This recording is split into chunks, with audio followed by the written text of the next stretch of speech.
excited about Mondays? About going back to work after the weekend?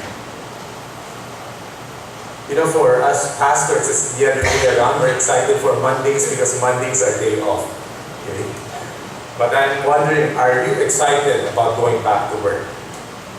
You know, I have to make a confession.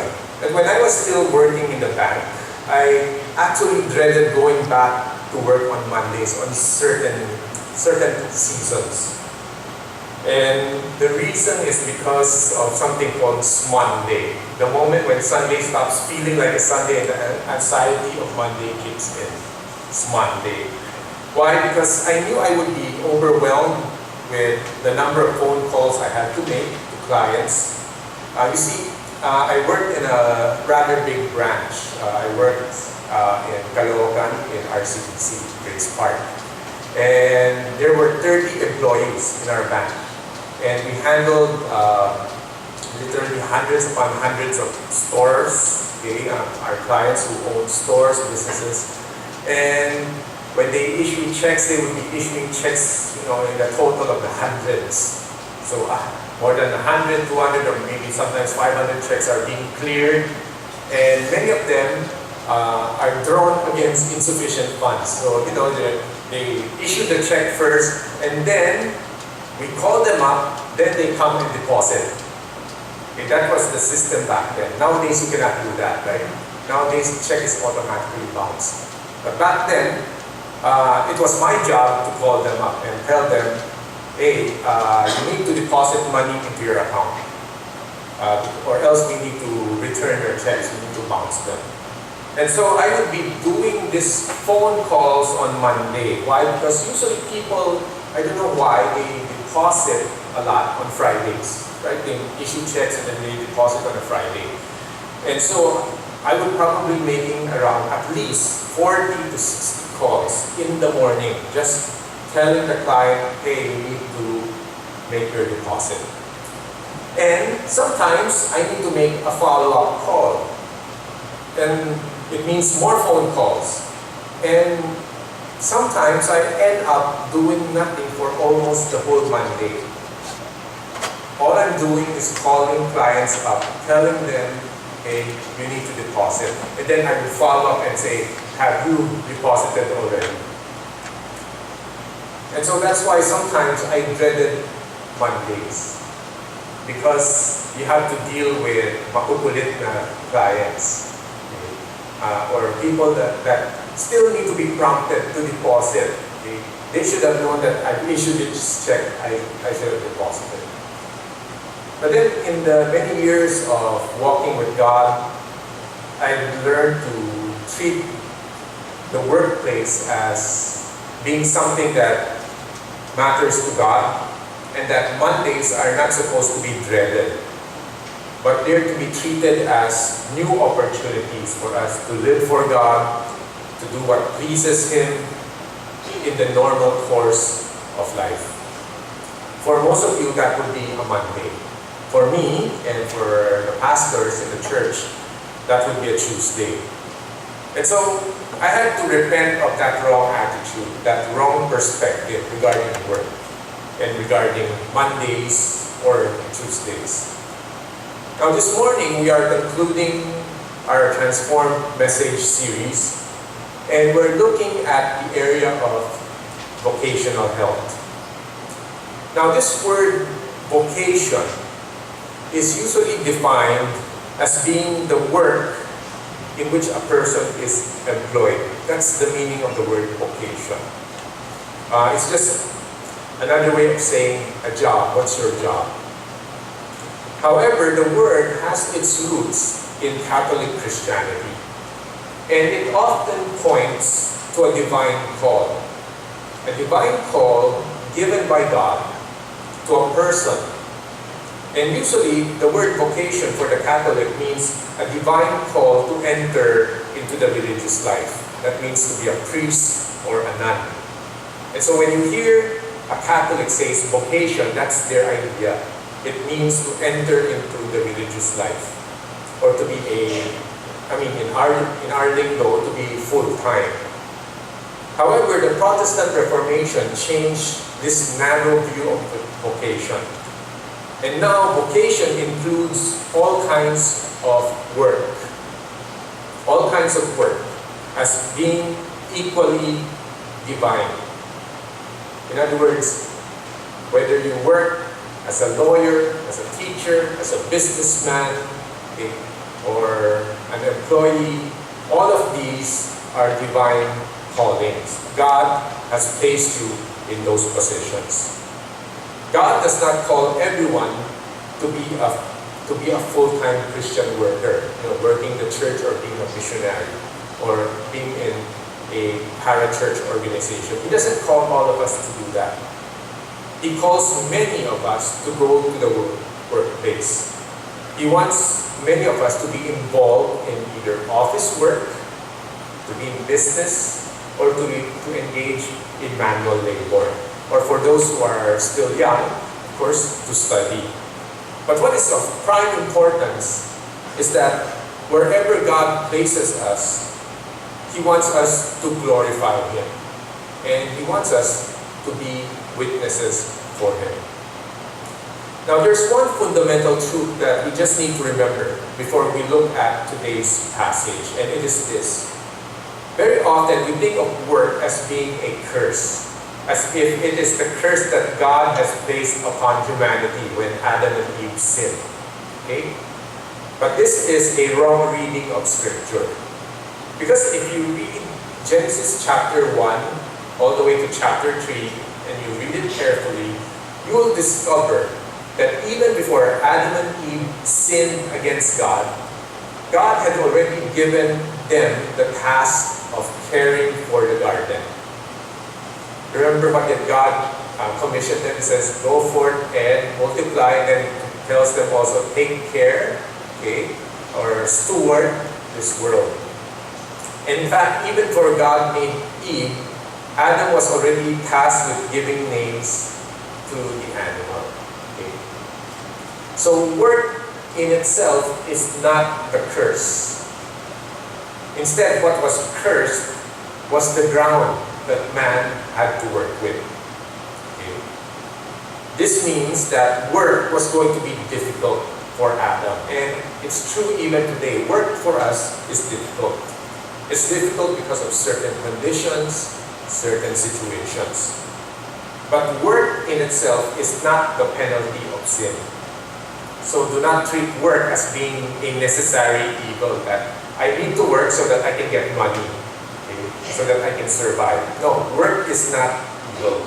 But instead, we have to treat work as being God's will for our lives. Just as in the case of Adam and Eve before the fall, work was part of God's will for them. And so we work in order to fulfill God's purposes.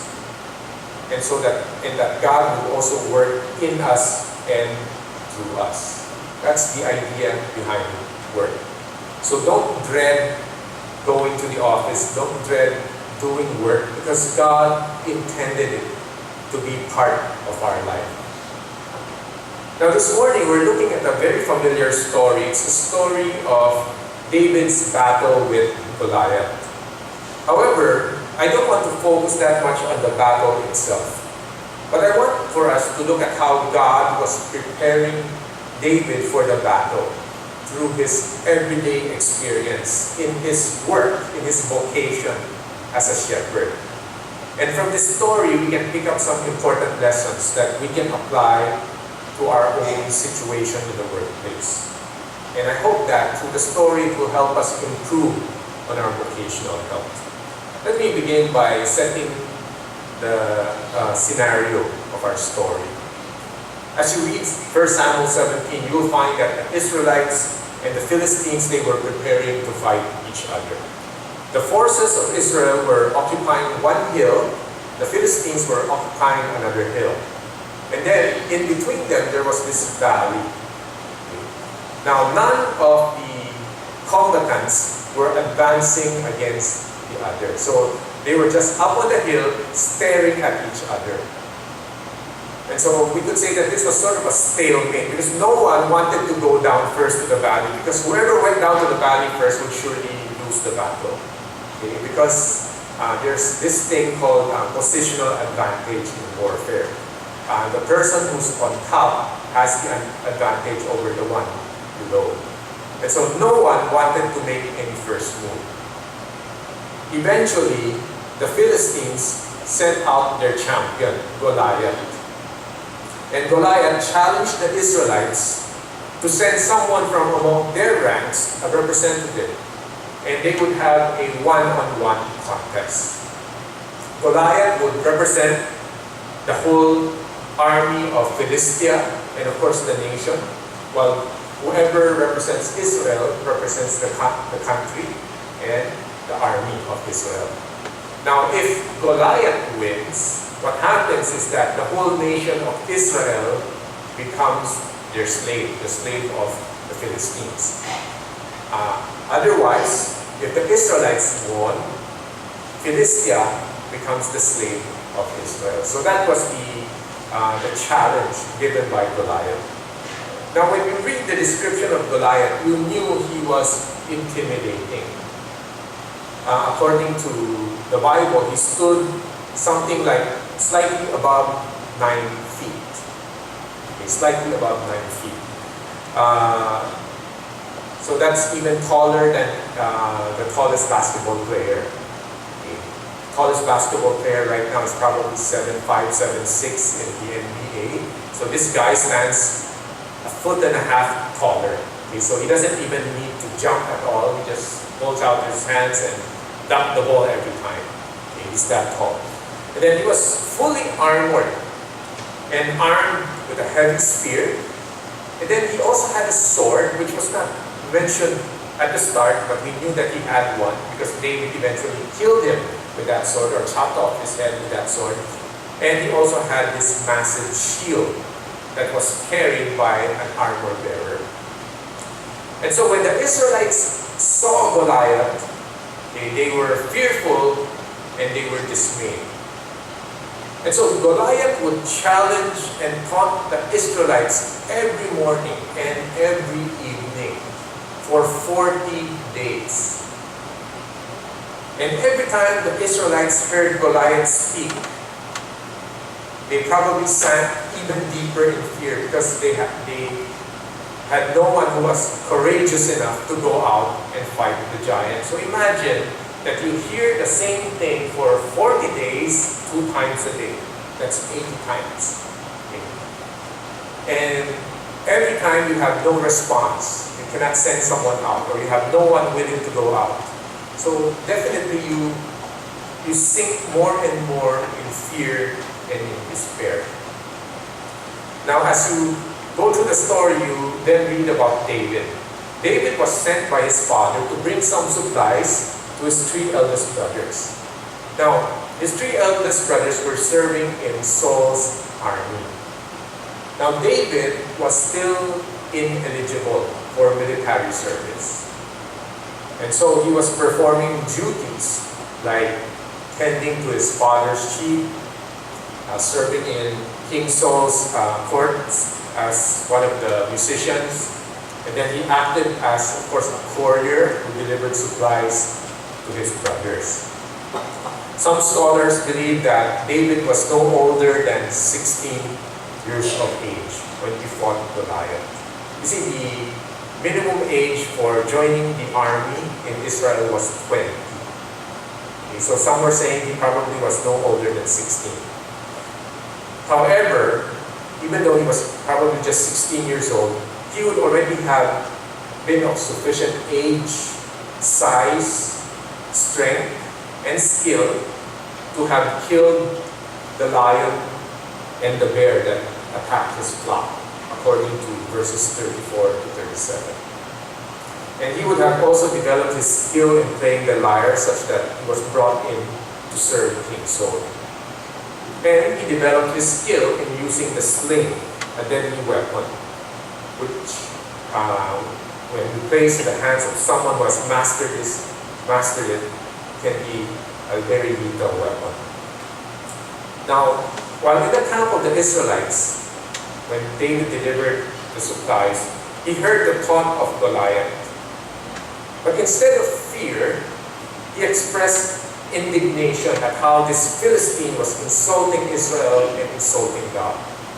And so he wanted to fight him. Now his own brother got angry at him and accused him of being conceited, of being wicked.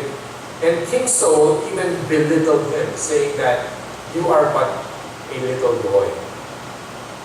And we know what happened. David won over Goliath and Israel had a great victory. So what are the lessons that we can learn? First of all, we need to recognize God's hand in preparing you for greater things. Recognize God's hand in preparing you for greater things. Before David's battle with Goliath, he was primarily a shepherd who took care of his father's flock. As I mentioned a moment ago, David was too young to be conscripted into the army. But even before he could become a warrior, God was already preparing him to be a great warrior. He was also preparing him to become a great king. How? By being a shepherd. During his years as a shepherd. You know, King Saul tried to discourage David from going out to fight Goliath. He told him, "You're just a boy. Goliath is an experienced warrior." But David replied that he had experience fighting lions and bears. And in fact, he has already killed a lion and a bear in close combat. We know that these creatures are deadly animals. And they can overpower a human being. And yet, here David was saying he was successful in killing them when they came after the flock. And so David recognized that these experiences that he had protecting the flock, in fighting off these animals, they were in preparation for fighting against Goliath. Also, the fact that he was a shepherd, he was caring for and protecting the flock, rescuing the sheep from danger, this was a preparation for him eventually to become a loving and caring king over Israel. You know, David could have complained and lamented, "Why can't I go out to battle?" He could have resented working for his father. And he could have spent all of his time just daydreaming about being a soldier with all the glory attached to it. But instead, what did he do? He diligently went about doing his task. Why? Because he recognized God placed him in his work at his age, at that particular stage in life, in a job that suited him and prepared him for greater things. God placed him there. And so as we work, do we recognize and view our jobs as part of God's plan in making us better prepared for certain responsibilities in the future?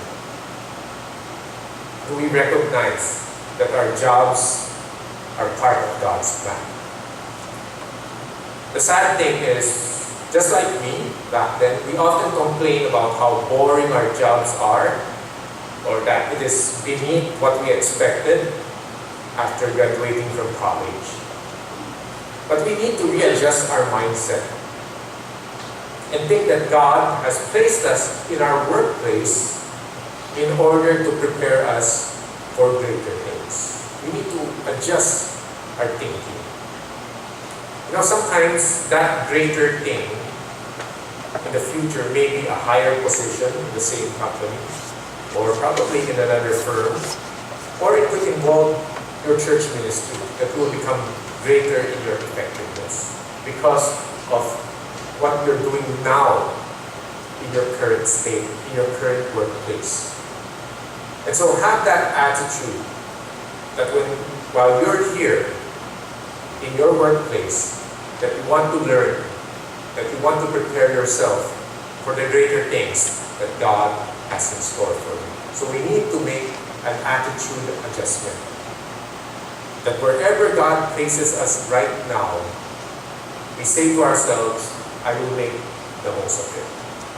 I recognize that God will place me here for a purpose. I may not like this job, but I will stay on, I will work hard, I will learn from it. The second thing that David did was he honed well the skills that God had given him. And so we need to also hone well the skills that God has given us.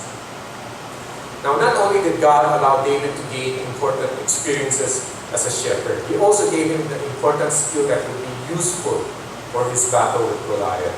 And I'm referring to his skill in using a sling. Now, the sling is not the same as the slingshot, the one at the left. Okay? A slingshot, although it is dangerous in the wrong hands, usually it inflicts pain and rarely death. It's usually, when you talk about slingshot, you think of it as a toy for older children, right? And it rarely inflicts death. But the sling, on the other hand, is a deadly weapon. And it can easily kill animals and people. Because the projectile, or the stone, or probably a lead ball, it can be thrown farther and harder using a sling compared to just using your hands. And also, the projectile can be hurled by that sling traveling at speeds of something like 100 kilometers per hour or even more.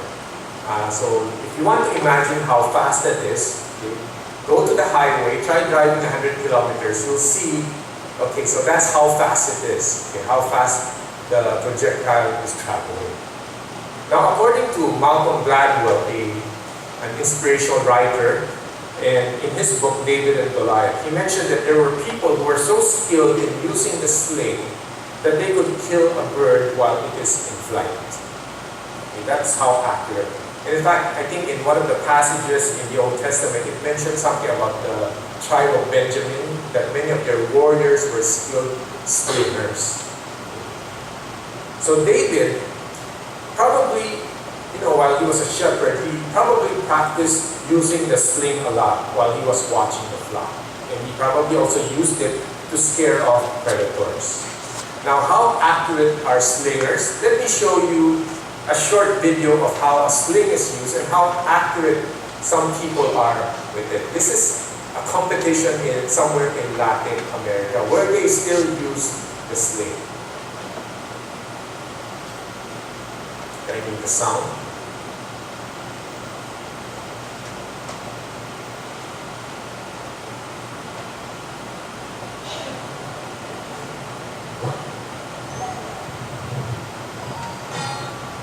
When you hear that bell, that means you hit the center. If you hear just the other sound, it's the wood surrounding the metal.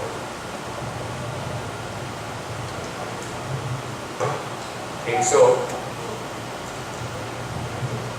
he's given 5 stones. Okay, if you hit the center, that's worth 2 points. If you hit the sides, it's worth 1 point. So this man has scored on all 5. Okay, he scored 2 times hitting the center and 3 times around. Okay, so he scored something like 7 points, which is quite an achievement when you're using the sling. But just imagine how accurate that man was. All of his shots made it into the board. Okay. And so back then, during the time of David, that was how accurate they were when they practiced using the sling. And when he went into the battlefield, David was not some inexperienced kid who simply had a lucky shot. Okay, we need to recognize that. It was not some lucky shot. He was a skilled slinger. He knew how to use the weapon. He knew how lethal it would be at close range. And that explains why during the battle, right, when Goliath says, okay, come to me, that was a very good challenge for David. You know why? Because he immediately ran as fast as he could, closing the gap so that he could have better accuracy to hit Goliath. And when he slung that stone and struck Goliath's forehead, it was already game over for Goliath. You know why? Because according to some scholars, the force of the projectile that hit Goliath is equivalent to a powerful handgun like this. This is the 357 Magnum. Okay. This is, if you want to know what this is a Taurus brand. Okay. It's a very powerful handgun. Okay. If you're hit just by one bullet from this gun, you're as good as dead. So just imagine the stone hits him in the forehead with the force of a 357 Magnum. That meant his skull may have shattered and he suffered a concussion. Okay. But what's the point here? The point is that David has been given a skill by God. And he has honed this skill. And it becomes the means by which God has Goliath vanquished. This skill was honed in his place of work, in his occupation as a shepherd. You and I, we have been given skills and talents that we are to develop and to use where we are at present. You see, when you hone these skills, you will become more useful for the Lord's use, not only in the workplace, but also in other arenas of life. Someone who is skillful as a negotiator and who hones that skill will find that he can use it even more. Not just in business, not just for his company, but even when God calls him to help in the ministry. Someone who is thorough with numbers, like in accounting or finance, they can be used by God, not just to improve a company, not just to improve their own businesses, but also in other arenas. Rather than be bored, rather than be disheartened about our work, remember that God has put us in our current employment so that we can also sharpen our skills, so that we can be of great use for God. And so we need to ask ourselves, what are the skill sets that you and we have right now?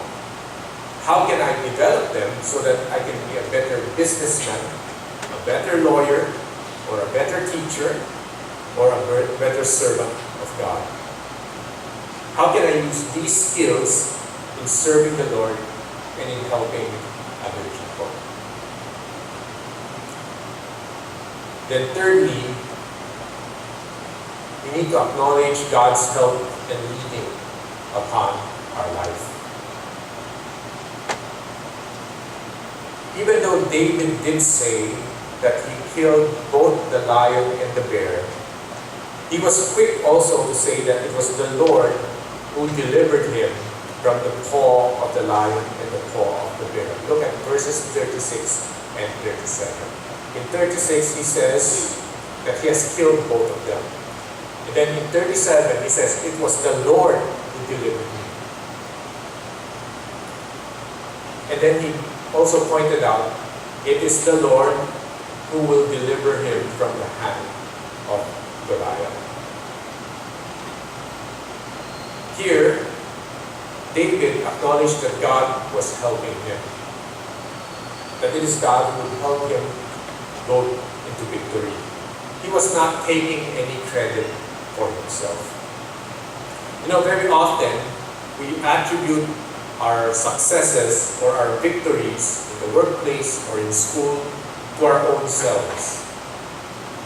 It is true, yes, we work hard, we poured in the effort to get where we are now. However, we have to realize that every ounce of victory, every ounce of success that comes our way is because of God's help and God's leading. I like what Deuteronomy 8 has to say about success and God's help. This passage was a warning to the Israelites that when they enter the promised land and they become prosperous, they might be tempted to say that they became wealthy because of their own power and strength. And so the Lord had to remind them that it was He who gave them the ability to produce wealth.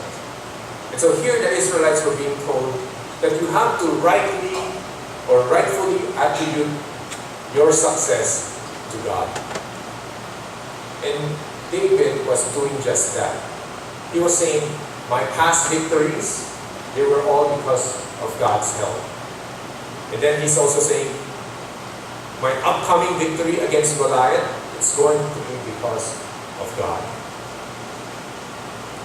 When you experience success in the workplace, or in school, or in ministry, do you take the credit, or do you attribute it to God who enabled you to succeed? A person who is vocationally healthy is one who gives credit where credit is due. And this definitely means giving God the glory for what He is doing in your life, in my life, and what He is doing through us as we engage the workplace. And also, when you give credit to God, you develop humility in you. It's a trait that God values very much in His people. And so let's aim always to give glory to God for the successes and victories in our life. And then finally, we have to realize that the challenges of life are God's battles. The challenges of life are God's battles. As David was in the battlefield facing Goliath, he made this very profound statement that reflected his faith and dependence on God. Because in verse 47 he says, the battle is the Lord's, and He will give all of you into our hands.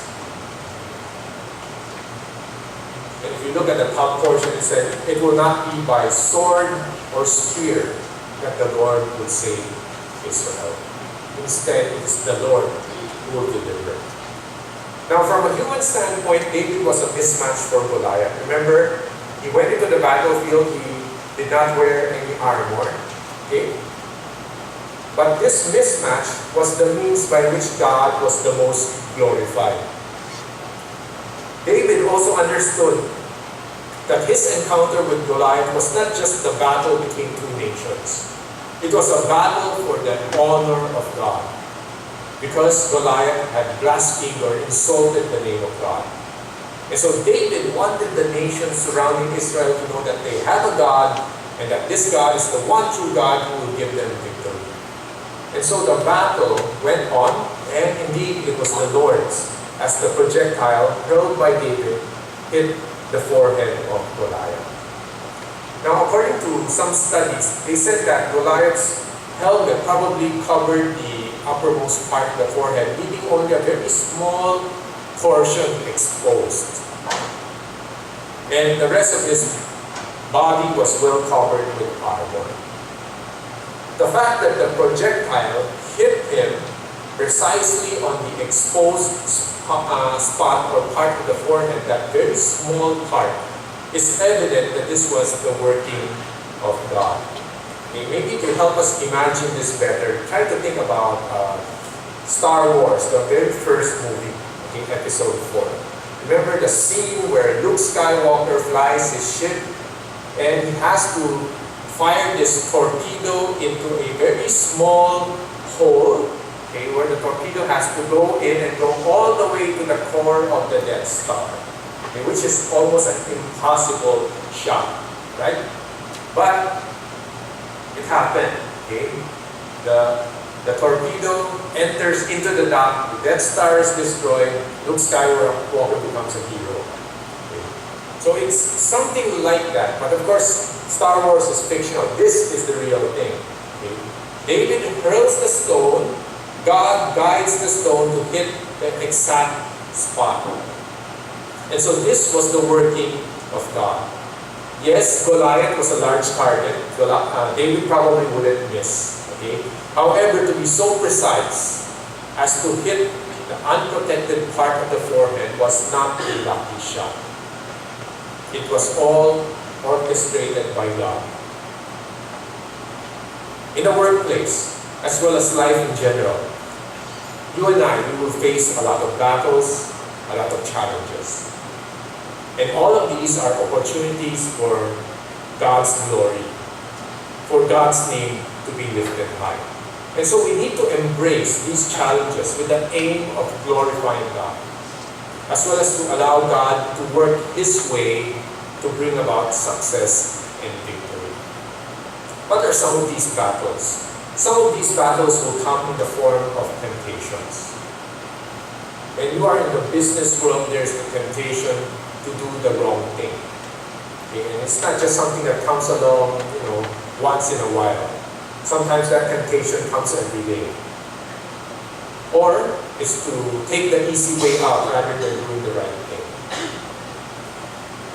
Those are battles that you and I face when we are in the workplace. At other times, our battles may be with people whose way of thinking and doing things contradict our faith. And so we need to commit these matters to God and trust that God is going to fight for us. And He is the one who will enable us to come out of them victoriously. What we do on our part is we continue to obey the Lord by doing the right thing, that we be diligent in our work, and in how we treat people. We have to be loving and forgiving towards those who have wronged us. And then we learn to trust that God will deliver us when we do the right thing. In closing, what kind of attitude will you bring to the office tomorrow morning? I hope that none of us will go to the office with a defeatist attitude, with disdain, with boredom at the station that God has placed us in. Instead, remember the lessons from David's life.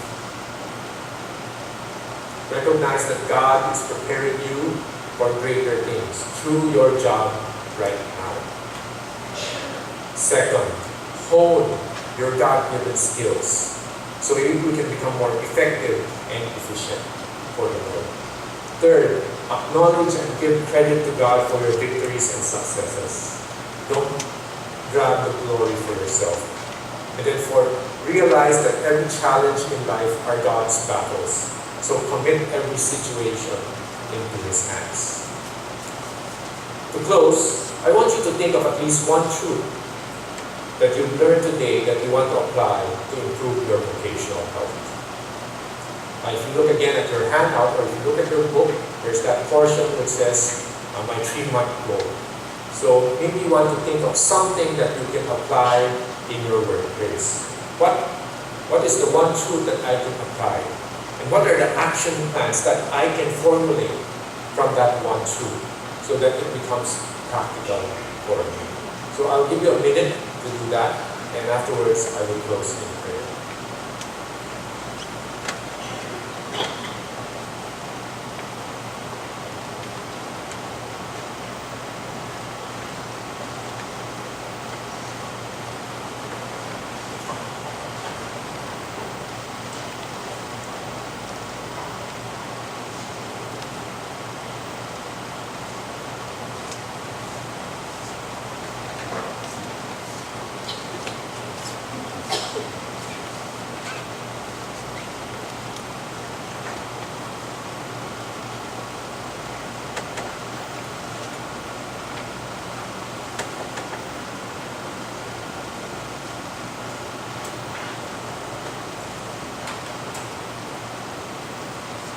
Let's pray. Father, thank you for the life of David, because he recognized early on that you have placed him in certain situations in life as a shepherd in order that he may learn to be a great warrior and a great king. Likewise, Lord, you have placed us in our current station, in our jobs, in our families, in our homes, in our schools, for the purpose that we may hone our skills, we may learn, that we may become more effective for you. And so, Father, may we be enthusiastic, may we grab the opportunity to improve ourselves so that we may become better workers for you.